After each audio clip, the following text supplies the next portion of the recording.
আসসালামু আলাইকুম আমিরাত প্রবাসী ভাইগণ, আশা করি আপনার প্রত্যেকে ভালো আছেন। আমিরাত প্রবাসীদের জন্য জরুরি সতর্কবার্তা। দুবাই ফেরত এক প্রবাসীর সর্বস্ব লুটে নিল ডাকাত দল। চলুন খবরে বিস্তারিত জেনে নেওয়া যাক। দুবাই থেকে হোয়াটসঅ্যাপে তথ্য আসে, চট্টগ্রামে নামার পর সুযোগ বুঝে আমাদের প্রবাসীদেরকে ডাকাতি করা হচ্ছে। জি, আপনি ঠিকই শুনেছেন, এই ঘটনা এখন একেবারেই সত্য।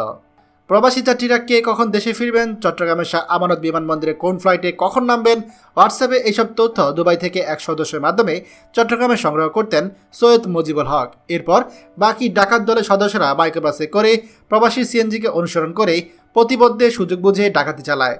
গত 21শে মে চট্টগ্রাম বিমানবন্দর থেকে বাড়ি ফেরার পথে এক প্রবাসী মালামাল লুটের ঘটনায় হালিশহর থানায় দায়ের করা মামলার সূত্র ধরে অভিযানে সংঘবদ্ধ ডাকাত চক্রের 7 সদস্যকে গ্রেপ্তার করেছে পুলিশ। এই ডাকাত দলের সদস্যদের কাছ থেকে উদ্ধার হয়েছে স্বর্ণালঙ্কার ও মোবাইল ফোন। বৃহস্পতিবার বিকেলে নগরের দামপাড়া পুলিশ লাইন্সে মিডিয়া সেন্টারে এই ব্যাপারে আয়োজিত এক সংবাদ সম্মেলনে সাংবাদিকদের এই তথ্য জানান পশ্চিম বিভাগীয় উপকমিশনার হোসেন কবির ভুইয়া।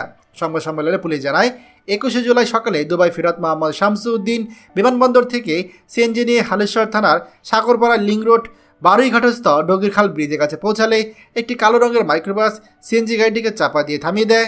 মাইক্রোবাস থেকে 3 জন ডাকাত অস্ত্র নামে দুবাই ফেরত শামসুদ্দিনের কাছ থেকে অস্ত্র ভয় দেখিয়ে তার হাত ব্যাগ, স্বর্ণালঙ্কার, মোবাইল, লাগেজ ও নগদ টাকা লুট করে পালায়। এসব মালামালের মূল্য আনুমানিক 19,82,000 টাকা। পরে 23শে জুলাই হালিশহর থানায় তিনি একটি মামলা করেন। ভুক্তভোগীর অভিযোগের ভিত্তিতে হালিশহর থানা মামলা নেয়। তথ্য প্রযুক্তির সহায়তায় বদ্রহাট এলাকা থেকে ডাকাতি কাজে ব্যবহৃত গাড়ি জব্দ করে। প্রথমেই মাইক্রোবাসের নাম্বার দিয়ে মালিকানা যাচাই করে গাড়িটি নগরে পাঁচলাইশ থানা এলাকা থেকে জব্দ করা হয়। এরপর গত 23শে জুলাই নগর ও জেলা বিভিন্ন এলাকা অভিযান চালিয়ে এই ঘটনার সাথে যুক্ত 7 জনকে গ্রেপ্তার করা হয়। উপকমিশনার মোহাম্মদ কবির ভুইয়া বললেন, আটককৃত ব্যক্তিদের রিমান্ডে জিজ্ঞাসাবাদে মালামালের উপর একে অন্যের উপর দোষ চাপাচ্ছিল। বুধবার আসামিদের আবারও রিমান্ডে জিজ্ঞাসাবাদ করা হয়।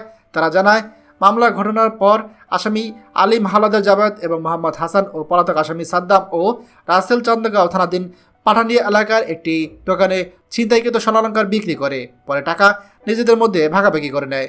সেই তথ্যের ভিত্তিতে ওই এলাকায় অভিযান চালিয়ে 5 ভরি 11 আনা স্বর্ণ ও 2টি দামি মোবাইল ফোন উদ্ধার করে। এছাড়া সেই সময় পলাতক আসামি ইমন ও সুমনকে গ্রেপ্তার করে।